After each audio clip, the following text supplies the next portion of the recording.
बिस्मिल्लाहिर्रहमानिर्रहीम, अस्सलाम वालेकुम। तो ये मैं आपको सामान जो दिखा रही हूँ ना, ये है असल में वो चीज़ें जो कि उम्रा के बैग में डालनी बहुत ज़रूरी होती है, जो कि वहाँ साथ ले जानी बहुत ज़रूरी होती है। तो यहाँ मैंने ली है इस्त्री और ये ली है हल्के वेट वाली इस्त्री, ठीक है ना। जो एक भारी आती है ना इस्त्री, वो नहीं लीजिएगा क्योंकि उससे वेट ज़्यादा हो जाएगा बैग में। साथ ही यहाँ है सूट, तो 6 सूट मैंने अपने लिए थे, तो ये भी बेटे के भी 6 ही सूट हैं जो यहाँ रखे हुए हैं। साथ में ये तो जेंट्स का है, ज़ाहिर है बेटे का सामान है, तो ये है एहराम, तो इसकी जगह हमारा अबाया होता है या स्काफ होता है, ठीक है ना। और यहाँ ये एहराम रख देते हैं। और यहाँ मैं आपको दिखाऊँ, ये है नेल कटर जो कि ले जानी बहुत ज़्यादा ज़रूरी है। साथ में ये कॉटन बड है, ये भी ज़रूर लेके जाइएगा। और ये जो है ना साबुन सिर्फ एक ही रखा है क्योंकि होटल में वैसे भी मौजूद होते हैं। और इस तरह से मैंने जो है ना ये लॉक बैग ले लिए थे। इसमें बहुत आसानी से जो है ना चीज़ें मैं डालकर और इस तरह से लॉक करी थी और आराम से इसमें चीज़ें आ जाती हैं। तो ये देखें, मैंने ब्रश रखा है, इसी तरह से मैंने भी रखा है, इसी तरह बेटे के सामान में भी ब्रश रखा है। साथ में चाहिए कंघा, तो कंघा भी मैंने हम तीनों के बैग में, मतलब हस्बैंड के बैग में भी, मेरे बैग में भी और बेटे के बैग में भी कंघा भी रखा है। साथ में ये एक बाम है जो कि मिलती है 7 डे हॉस्पिटल में, कराची में 7 डे हॉस्पिटल में ये मिलती है, उसके अलावा ये कहीं नहीं मिलती। अच्छा, ये जो है ना पट्ठे वगैरह खिंच जाते हैं या हड्डियों में दर्द होता है ना, ये उसके लिए बहुत अच्छी बाम है, ये मैं साथ लेके जा रही हूँ। साथ में ये एक है जो सदाबहार क्रीम, यानी कि तिब्बत, किसी से छुपी भी नहीं है, बहुत अच्छी क्रीम है, ये साथ जा रही है। साथ में ये है एक क्रीम जो कि गोरा करने की क्रीम है, ये बेटे को लेनी थी, उसने कहा मम्मा ऐसा ना हो मैं बहुत ज़्यादा सांवला हो जाऊँ, तो ये एक क्रीम जो है ना थोड़ा सा फेयरनेस वाली है, तो ये उसने ले ली थी। तो ये इसका सामान है, क्योंकि मैं अपना सामान जो है ना वो पैक कर चुकी थी, बाद में याद आया कि व्लॉग बनाना था, तो मैंने सोचा ये बेटे का सामान ही आप लोगों के साथ शेयर कर देती हूँ। बस इसी तरीके से आपने भी सामान रखना है। सॉक्स, तो हमें भी इस तरह से सॉक्स रखने हैं, तो यहाँ 3 जोड़ियाँ सॉक्स की ले ली है। अच्छा, ये खाना कहाँ से पैक करवाया, सारी मालूमात मैंने आपको इससे पिछले वाले व्लॉग में दे दी थी, उसमें डिस्क्रिप्शन में मैंने इसका एड्रेस भी डाल दिया था, कितने में करवाया सब कुछ आपके साथ शेयर की थी बातें उस व्लॉग में। अगर आपने नहीं देखा है वो व्लॉग, तो आप इससे पहले वाला व्लॉग देख लीजिए। बहुत अच्छा व्लॉग है इसके बारे में कि खाना किस तरह पैक करवाया जाए और क्या क्या वो बातें हैं जो कि बहुत ज़रूरी होती हैं जब आप खाना पैक करवाने जाओ, तो आपको मालूम होनी चाहिए। तो ये देखें, ये छोटा पैक है, जिस तरह से पैक हुआ हुआ है, और देखें कितने आसानी से आप इसको ओपन कर सकते हैं। जिस तरह से कि कोल्ड ड्रिंक का टीन आप खोलते हैं ना, ऊपर ये एक आपको लॉक दिया हुआ है, इसको बस आपने पुल करना है तो ये आसानी के साथ खुल जाता है। कोई आपको इसके लिए कटर या फिर नाइफ़ लेने की ज़रूरत नहीं है, तो बहुत इजी तरीके से ये ओपन भी हो जाता है और इसमें बिल्कुल सेफ़ है, देखें लीक भी नहीं होगा। तो इस तरीके से आप भी अगर उम्रा पे जाने का इरादा रखते हैं या आउट ऑफ कंट्री जाना चाहते हैं, तो फिर ये इस तरह से घर का बना हुआ साफ़ सुथरा खाना आप ले जा सकते हैं। असल बात मैं आपको बताऊँ ना कि करेंसी डिफरेंस जो है ना वो बहुत ज़्यादा हो गया है सऊदीया का और हमारा, तो इसलिए ज़्यादातर कोशिश यही होती है कि खाने जो है ना वो यहाँ से पाकिस्तान से ले जाए जाएँ, तो आसान रहते हैं और सबसे मेन हमें सस्ते भी होते हैं, पैकेज भी हमारा फिर सस्ता ही हमें लगता है। तो खाने वगैरह अगर आप यहाँ से खुद बनाकर लेके जाना चाहते हैं, तो इस तरह से पैकिंग करवा लें, बहुत आराम से आप इस तरह से ले जा सकते हैं, बिल्कुल लीक नहीं होते, ना फटते हैं, और ये 6 महीने तक सेफ़ रहते हैं। और उम्रा पर तो आपको सिर्फ वहाँ पर 20 दिन, 15 दिन या 1 महीने ही रुकना होता है ना, तो तब तक के लिए तो बहुत आसानी से आप इसको ले जा सकते हैं और वहाँ पे जाके आराम से खा सकते हैं। बस आपको रोटियाँ लेनी होगी वहाँ से, और ये इस तरह से खाना आप अपने कंट्री से ले जा सकते हैं। यहाँ मैंने ली है कुछ चीज़ें, क्योंकि हरम में और मस्जिद नबवी में छोटे छोटे बच्चे नज़र आते हैं ना, तो ये भी मैं यहीं से लेकर जाऊँगी पाकिस्तान से। और ये देखें, इस तरह से ये केक है और टॉफ़ीज़ हैं, ये मैंने ले ली हैं। बिस्किट लिए हैं, भाई चाय बनेगी तो ज़ाहिर है बिस्किट की तो नीड होगी ना वहाँ पे, तो कुछ बिस्किट ऐसे हैं जो कि मुझे अच्छे लगते हैं, तो वो बिस्किट ले लिए हैं। बेटे को भी जो पसंद थे तो उसने भी बिस्किट ले लिए हैं कि जब चाय बनेगी तो उसके साथ बिस्किट जो है ना अच्छे लगेंगे खाने में। और ये जो आप थैली देख रहे हैं ना, इसमें सारी मिक्स चीज़ें अपने बच्चों के लिए, मतलब अनसफ़ ने अपनी जो चीज़ें ली हैं वो इसने इसमें रखी हैं। इस तरह से हमने थैले बनाकर ना 3 बैगों में अलग अलग डिवाइड कर लिए हैं, ताकि मक्के में जब जाएँ तो वही बैग खुले तो उसमें चीज़ें मौजूद हों। साथ में रखे हैं ये टिशू, नैपकिन टिशू, और ये मेरे पास है केटल, ये बहुत ज़रूरी है चाय बनाने के लिए, ठीक है ना। और मैं आपको दिखाऊं, ये केटल आपको ज़रूरी रखनी है, वैसे तो होटल में होती है, किसी किसी होटल में अगर ना हो तो आपको इसकी नीड हो सकती है। तो ये सुपर बिस्किट और ये है डोनट्स, जो कि अनसफ़ शौक़ से खाता है, तो अनसफ़ ने ये रखी है अपने सामान में ना चीज़ें। अब यहाँ है मार्कर, तो मार्कर तो भाई ज़रूरी है रखना, तो इसको आप अपने हैंड कैरी में ही रखिएगा। और ये बैग है जो पीछे शोल्डर पे आपको बैग ज़रूरत पड़ेगी जब आप एहराम पहनेंगे, तो इस तरह से लेडीज़ हो या जेंट्स हो सबको इसकी ज़रूरत पड़ती है। तो ये डोरी वाला जो बैग आता है ना, तो वो है। इस तरह से। तो ये ले लिया था। इसमें पॉकेट भी होती है, इसमें पानी की बोतल या जो भी आपको चीज़ें जाने के लिए हरम में चाहिए हो तो वो इसमें डालकर ना पीछे शोल्डर पे आप इसको आराम से ले जा सकते हैं।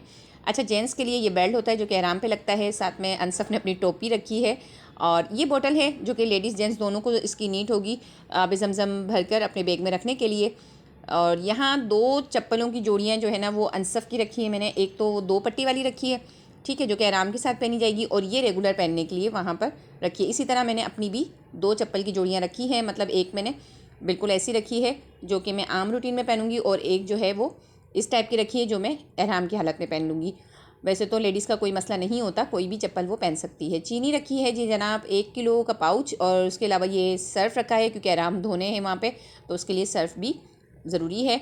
और यहाँ मैं आपको दिखाऊँ मैगी, भाई ये अनसफ़ ने रखी है। अनसफ़ ने क्या, मुझे खुद भी अच्छी लगती है, तो जब हल्की फुल्की भूख लगती है तो मैगी फिर बहुत अच्छी लगती है। और ये मैंने रखा है पाउच जो कि है चिकन स्प्रेड पाउच। बच्चे बहुत शौक़ से खाते हैं। ब्रेड लेनी और झट झट इसको लगा करना मज़ेदार सा सैंडविच तैयार हो जाता है। ये वो इंस्टेंट सैंडविच है जो भूख में जो है ना बहुत अच्छा लगता है, तो ये बन जाएगा। उसके अलावा ये है मतलब सूखा दूध जो निडो आता है, ये चाय के लिए हमें ज़रूरत पड़ेगी। अच्छा, यहाँ मैंने लिए हैं टी बैग्स, और ये इसलिए लिए चाय की पत्ती अलग से ले जाना बिल्कुल फ़जूल चीज़ है। ये इस तरह से टी बैग लीजिए और आसानी से जो है ना चाय बन जाती है। केटल में इस तरह से डालकर बना लें, या अलग से कप में डालना हो तो कप में आप डायरेक्ट ये टी बैग रखें। वैसे मैं केटल में ही डाल देती हूँ, फिर छानने की नीड नहीं होती, बस वो बन जाती है, तो वो पैक ही रहते हैं उसमें, और आप आराम से चाय को कप में निकाल लेते हैं। तो इस तरीके से जो है ना मैंने ये टी बैग भी रखे हैं। अच्छा, ये जो बैग है अनसफ़ ने लिया है, इसी तरह से लेडीज़ भी ले सकती है, यानी मैंने भी अपना एक शोल्डर बैग लिया है इसी तरह का ना पीछे का, तो इसमें काफ़ी चीज़ें आ जाती हैं। ये आप हैंड कैरी है आपकी। अच्छा, नेल कटर और सीज़र, ये दोनों जो है ना आपने इसमें बिल्कुल नहीं रखने, इस बात का ख़ास ख्याल रखना है। हरगिज़ ये गलती नहीं करनी है, ना इसमें लैपटॉप बैग में रखना है और ना ही हैंड कैरी में रखना है। वो आपने लगेज वाले बड़े बैग में जो है ना रखना है, ठीक है। किसी भी शर्ट की जेब में डाल दें, या फिर आप किसी कपड़े में रुमाल में लपेट कर ना फिर वो कपड़ों के बीच में रख दें, तो उसमें ये होता है आसानी से वो लगेज में चला जाता है। वरना ये क्या होता है, एयरपोर्ट पर निकाल लेते हैं नेल कटर और कैंची, तो ये ध्यान रखिएगा, ये गलती हरगिज़ मत कीजिएगा। बस ये तमाम चीज़ें थी जो कि बहुत ज़रूरी होती हैं उम्रे के लिए। अच्छा जनाब, अब ये सब दिखा दिया है, अब भूख लगी है और झटपट से कुछ बनाना भी है, तो आपको भी बता देती हूँ कि क्या बना रही हूँ। तो आज मैं बना रही हूँ मटन कढ़ाई, जो कि बहुत जल्दी बनकर तैयार हो जाएगी। तो अब मैंने ये पैन में डाल दिया है 1.5 किलो मटन का गोश्त, और अब मैं अभी कुछ नहीं डाला, सिर्फ गोश्त डाला है, ठीक है। नमक डाल रही हूँ इसमें 1.5 टीस्पून। बहुत सिंपल और बहुत आसान रेसिपी आपके साथ ये शेयर कर रही हूँ, चलते फिरते आप इस कढ़ाई को बना सकते हैं। अब डालूंगी इसमें पानी 1 गिलास भर के। गोश्त अपना भी पानी छोड़ता है, तो इसलिए बस 1 गिलास काफ़ी है। इसमें ये गोश्त गल जाएगा। जल्दी से कवर कर देती हूँ और इसकी फ्लेम तेज़ कर देती हूँ, ताकि ये जल्दी से जो है ना तेज़ी से गर्म हो जाए। तो मैं इसको पहले कवर कर देती हूँ। तो कवर करने से ये हुआ कि जल्दी से जो है ना स्टीम बनी है और ये फटाफट से गर्म हो गया है इसका जो पानी जो हमने डाला था अभी। और अब मैं इसमें डाल रही हूँ 2 टेबल स्पून फ्रेश मोटा मोटा सा थोड़ा सा कूटा है मैंने लहसुन और अदरक, ठीक है। अब ये डालने के बाद इसको थोड़ा सा अच्छे से हिला लेती हूँ, और इस तरह से हिलाने के बाद अभी मज़ीद कुछ नहीं डालना है, सिर्फ गोश्त गलने तक इसको हमें कवर करके पकाना है। तो मैं बस इसको इस तरह से अच्छे से लहसुन अदरक को मिक्स करके ना कवर कर दूँगी, ताकि गोश्त जो है ना वो अच्छे से गल जाए। आप एक दफ़ा इस तरह से कढ़ाई बना के देखिएगा, जिस तरह से मैं आपको आज ये मटन कढ़ाई बनाना बता रही हूँ। जब भी मुझे बहुत ज़्यादा जल्दी होती है और कुछ अच्छा सा खाना होता है ना, तो सच में मैं इस तरह से फटाफट से मटन कढ़ाई घर में तैयार करती हूँ और बहुत ही मज़े की लगती है। तो बस इसको कवर कर देती हूँ कि गोश्त जो है ना वो गल जाए। तो बस जब तक ये गोश्त गलेगा बाकी के काम कर लेते हैं। तो देखें, गोश्त जो मैंने ना चेक किया है तो ये गोश्त गल चुका है। तो अब मैंने ना इसमें डाल दिए हैं टमाटर। आधा किलो टमाटर लिए थे और उनको मैंने इस तरह से मोटे मोटे रिंग्स में कट किया है और डाल दिए हैं। अब मैं इसको कवर दोबारा से कर दूँगी, ताकि टमाटर अच्छे से सॉफ़्ट हो जाएँ। और जब टमाटर सॉफ़्ट हो जाएंगे तो हमें इसकी स्किन निकालनी है। तो यहाँ देखें, मैंने कवर हटाया था, तो ये देखें टमाटर कितने अच्छे से सॉफ़्ट हो गए हैं, और इसकी स्किन देखें कितनी आसानी के साथ अलग हो रही है ना। तो बस ये स्किन अब हमें अलग करनी है इसकी टमाटर की। तो जहाँ जहाँ नज़र आएगी मैं इसकी भुनाई करती जा रही हूँ, और जैसे जैसे ये देखें कितनी आसानी के साथ ये स्किन हटती जा रही है, तो मैं इसकी स्किन भी हटाती जा रही हूँ। और साथ साथ इसको टमाटरों को जो है ना भूनना है कि टमाटर जो खड़े खड़े नज़र आ रहे हैं ना, ये बिल्कुल अच्छे से मैश हो जाएं। तो टमाटरों को इस तरह से भूनते हुए अच्छे से इसको मैश करना है। ये देखें इस तरह से। तो देखें बहुत अच्छे तरीके से मैंने इसकी जो है ना भुनाई कर ली है। अब यहाँ मेरे पास है 1 टेबलस्पून ज़ीरा और 1 टेबलस्पून ही काली मिर्चें। इन दोनों को अच्छे से मोटा मोटा सा कूट लेते हैं। ज़्यादा एकदम पाउडर नहीं बनाना, थोड़ा सा मोटा रखना है। तो ये काली मिर्च और ज़ीरा मैंने जो है ना, देखें कोई भुनावा नहीं है, नॉर्मल काली मिर्च और ज़ीरा है। इसको देखें इस तरह से थोड़ा सा मोटा मोटा रखा है, एकदम बारीक पाउडर नहीं बनाया। साथ ही डाल दी हैं 4 से 5 हरी मिर्चें और यहाँ मेरे पास है ऑयल, और ये ऑयल में डाल रही हूँ तकरीबन ½ कप। ऑयल याद रहे कि मैंने शुरू में बिल्कुल नहीं डाला था और अब ऑयल का इस्तेमाल किया है, तो इस तरह से ऑयल भी जो है ना कम लगता है इस तरह कढ़ाई में। तो अब इसकी थोड़ी सी और भुनाई करनी है। ऑयल डालने के बाद इतनी ज़बरदस्त सी जो है ना कढ़ाई में से खुशबू आ रही है। जब आप बनाएंगे ना तो यकीन कीजिए आप फिर हमेशा इसी तरह कढ़ाई बनाएंगे, इतनी मज़ेदार ये कढ़ाई बनेगी। तो अच्छे से इसकी भुनाई करनी है। देखें टमाटर जो है ना वो अच्छे से मैश हो गए हैं, आपको नज़र आ रहे होंगे कि अच्छे से जो है ना टमाटर मैश हो चुके हैं। और अब इसकी थोड़ी सी मैंने मज़ीद और भुनाई की है, तो बहुत ही मज़ेदार सी जो है ना खुशबू आना शुरू हो गई है कढ़ाई में से। अब यहाँ मेरे पास है ½ कप दही, ये इसमें डाल दिया है मैंने। और दही डालने के बाद अब इसको मज़ीद हमें भूनना है थोड़ा सा।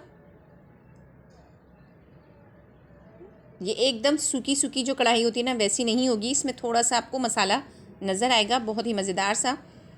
तो देखें अच्छे से दही को मैंने भूना। अब मैं इसमें डाल रही हूँ 1 टेबलस्पून कसूरी मेथी, जिसकी के बहुत ही अच्छी खुशबू आएगी। तो ये कसूरी मेथी डालने के बाद बस ये हमारी कढ़ाई बिल्कुल रेडी हो चुकी है। ऑयल इसका ऊपर आ चुका है। देखें कितनी मज़ेदार चटपटी सी और बहुत ही जायकेदार ये कढ़ाई बनकर तैयार हो गई है। और इतनी सिंपल और आसान सी रेसिपी। आपने देखा मसाले भी कितने कम इसमें जाते हैं और ये बहुत ही मज़ेदार बनी है। मसाला इसका देखें, ग्रेवी देखें बहुत ही मज़ेदार लग रही है ना। कसूरी मेथी डालने के बाद सिर्फ 2 मिनट इसको दम पे रखना है, उसके बाद आप इसको खाइए। मज़ेदार कढ़ाई तैयार है। रेसिपी कैसी लगी? रेसिपी पसंद आई हो तो लाइक कीजिएगा, सब्सक्राइब कीजिएगा चैनल को अगर अभी तक सब्सक्राइब नहीं किया है तो। दुआओं में भी याद रखिएगा। अल्लाह हाफिज़।